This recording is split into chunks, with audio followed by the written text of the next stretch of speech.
sous la neige, Pierre Blanc et les autres, les vieux guides, reviennent au temps où ils faisaient la Verte, ou les Drues, ou le Mont Blanc. Dans l'armoire, à la place de l'argent qu'ils n'ont pas, ils tiennent rangées les piles de leurs carnets de course. Ils pensent à leurs étés passés.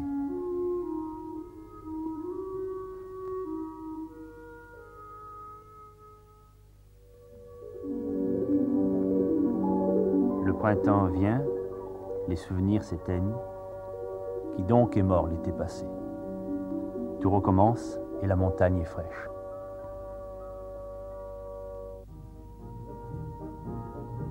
Puis vient l'été.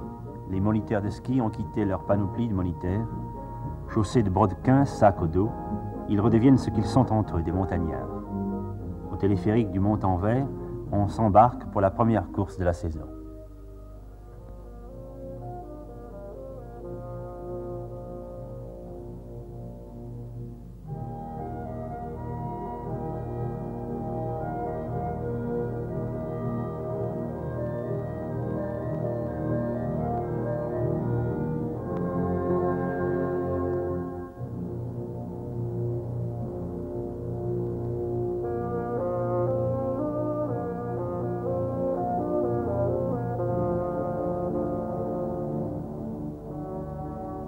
Cet homme-là, Ulysse Borja, est un porteur de Chamonix. Il ravitaille les refuges.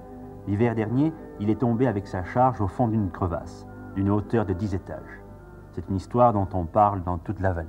Vous avez fait 40 mètres en chute libre. 40 mètres en chute libre. C'est long, ça dure combien de temps? Très, très long. J'ai l'impression que je m'arrêterai plus jamais, que je traversais, je sais pas, une grande crevasse, tout le glacier du géant, et que je continue encore.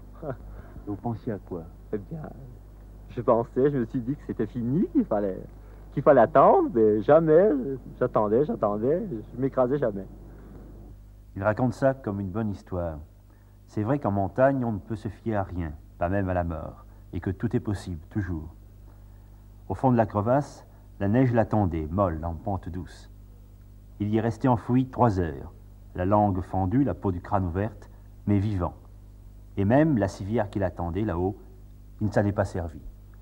J'avais qu'une hâte, c'était de chausser mes skis et de redescendre vers la vallée. Oui. Vous avez quand même pu chausser les skis pour Oui, j'ai chaussé la vallée et on est arrivé très tard puisque on est parti déjà de l'Estrac. Là, il était, je sais pas, peut-être 6h30, 7h. Oui. Voyez, les histoires sont à la fois simples et surnaturelles. Un drame se passe à 4000 mètres, loin de tout. Mais 4000 mètres, ce n'est que 4 kilomètres. On peut y assister d'en bas, cela arrive. Depuis les maisons, à l'abri, on peut assister, impuissant, à ce qui se passe ici, comme si l'on rêvait. Puis le ton change et tout s'efface. Après seulement, il y a les secours, les journaux, le verdict.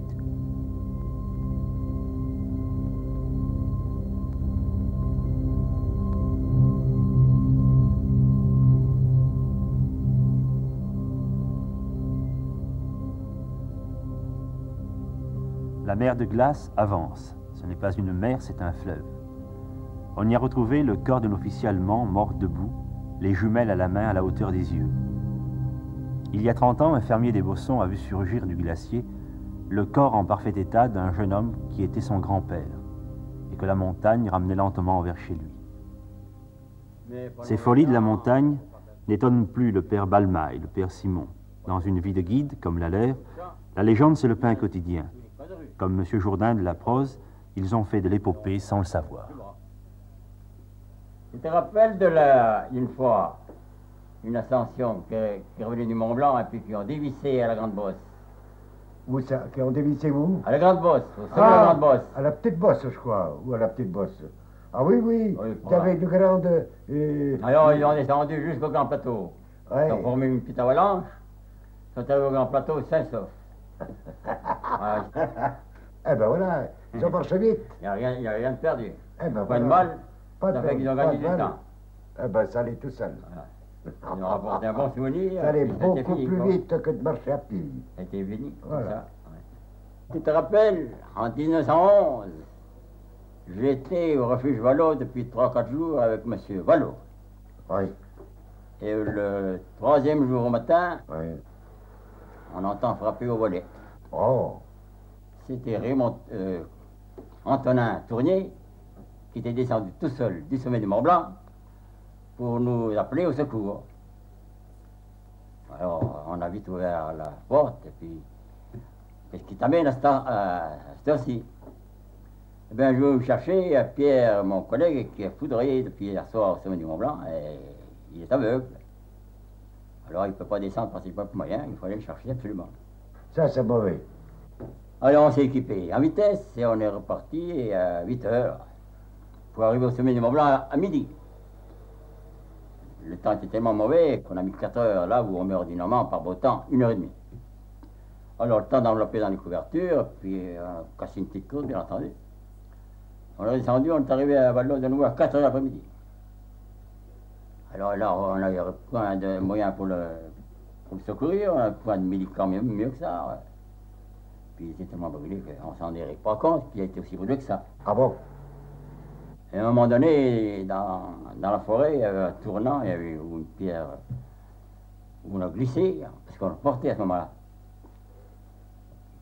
Celui qui était devant a glissé, et puis mon Pierre Casoli, il est tombé par là dans la forêt, il y avait des branches, on ne le trouvait plus parce qu'il ne pouvait plus parler.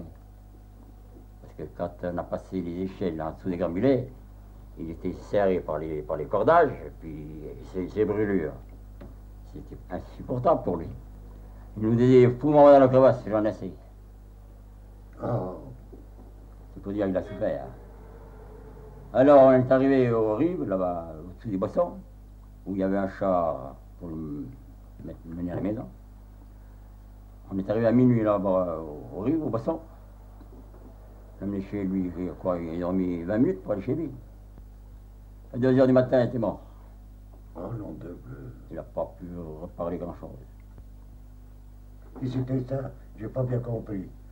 Il a été foudroyé au sommet du Mont Blanc. Oh là! C'était pas Joseph Balma? Pierre Casoli, hein, je ne Balma, il est mort. Non, oui, lui, il est mort. Ils n'ont pas fait fortune. À la retraite maintenant, Simon s'occupe du jardin du voisin, en plus du sien. Balma, de 10 ans son aîné, fait des fagots l'hiver pour les gens du pays. Ça améliore un peu les fins de mois.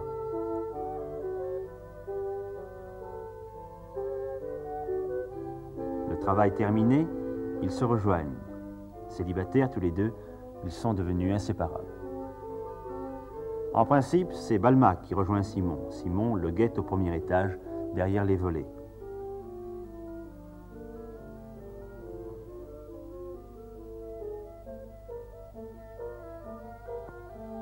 Quand l'un d'eux est absent ou en retard, l'autre l'attend. Tu sais combien que ça se paye maintenant, la course du Mont Blanc? 27 000 francs, je crois. Combien? 27 000. Oui, par là, 27 à 28 000. Bon, ça fait une poignée de billets, quoi. Maintenant, on en distribue comme s'il en pleuvait.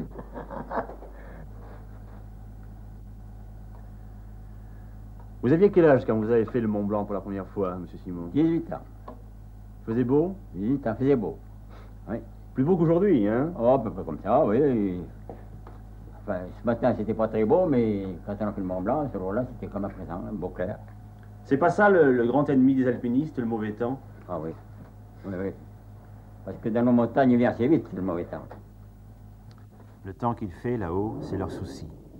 Ils en rêvent, même quand l'âge les oblige à rester en bas, dans la vallée.